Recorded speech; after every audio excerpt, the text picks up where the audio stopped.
పార్వతీదేవి అడిగింది, వ్యక్తి యొక్క ఆయుర్దాయం రక్షింపబడాలి అంటే, ఆయుర్దాయం పెరగాలి అంటే ఎటువంటి కర్మలు చేయవలసి ఉంటుంది? నిజంగా చెప్పాలి అంటే ప్రథమో దైవ్యో విషకు అంటుంది కదా రుద్రాధ్యాయం. మీరు కొంచెం ఇటువంటివి తగ్గించుకోకపోతే మీరు ఆరోగ్యం పాడు చేసుకుంటారు సుమా అంటుంటారు వైద్యులు. సర్వసాధారణంగా ఆయువు వృద్ధి పొందడానికి వైద్యుల నోటి వెంట ఏ మాటలు వస్తాయో అవి ముందు శంకరుడి నోటి వెంట వచ్చినవి.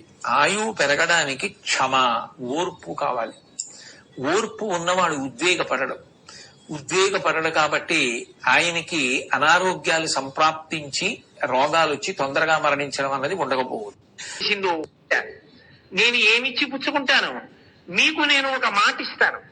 ప్రథమం దర్శనం చాస్యాత్ నైవేద్యం క్షీరసేచనం ఇదమేవ వరం ద్రవ్యం దాస్యామి కరుణానిధే, ద్రవ్యం దదామి దాస్యామి కరుణానిధే. ఓ ఆదివరాహమా, నీకు నేను మాటిస్తున్నాను. ఈ మాటే డబ్బు అనుకోండి.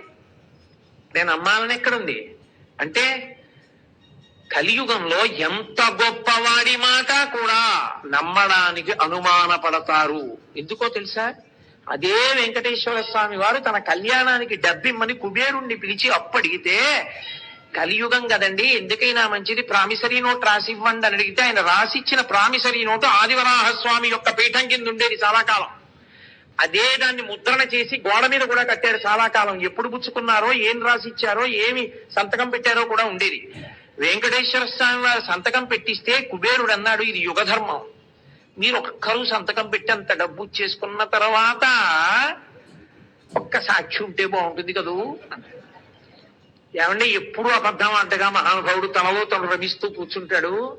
శివుడితో పెట్టిస్తాను, పెట్టించండి. పెట్టాడు.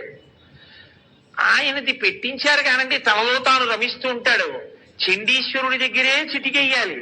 ఆయన దగ్గరికి వెళ్ళి అయ్యా మా బాకీ అంటే త్రిశూలం పట్టుకుంటే కొంచెం ఎప్పుడు కళ్ళు తెరిచి చూసి ఆయన ఎవరినైనా చూడండి అంటే చతుర్ముఖ బ్రహ్మగారి సంతకం పెట్టించారు. ఇద్దరు మంచిదే, ముగ్గురు ఉంటే చూడండి అన్నారు. అంటే అప్పుడు మళ్ళీ అశ్వత్థ వృక్షం చేత పెట్టించారు. ముగ్గురు సంతకాలు పెడితే అప్పిచ్చాడు కుబేరుడు. అబ్బో, దాని మీద వెంకటాచల మహాత్యంలో తరిగొండ వెంగమాంబ గారు ఎంత గొప్ప వర్ణన చేసిందో. అనుకుంటే గురుగ్రహం శక్తి పొందేస్తుంది. రోజు ఒకసారి దక్షిణామూర్తి స్తోత్రం చదివారనుకోండి చాలు. స్తోత్రం చదువుకుంటే గురుగ్రహం శక్తి పొందేస్తుంది. రోజు ఒకసారి దక్షిణామూర్తి స్తోత్రం చదివారనుకోండి చాలు. స్తోత్రం చదువుకుంటే గురుగ్రహం శక్తి పొందేస్తుంది. రోజు ఒకసారి దక్షిణామూర్తి స్తోత్రం చదివారనుకోండి చాలు. స్తోత్రం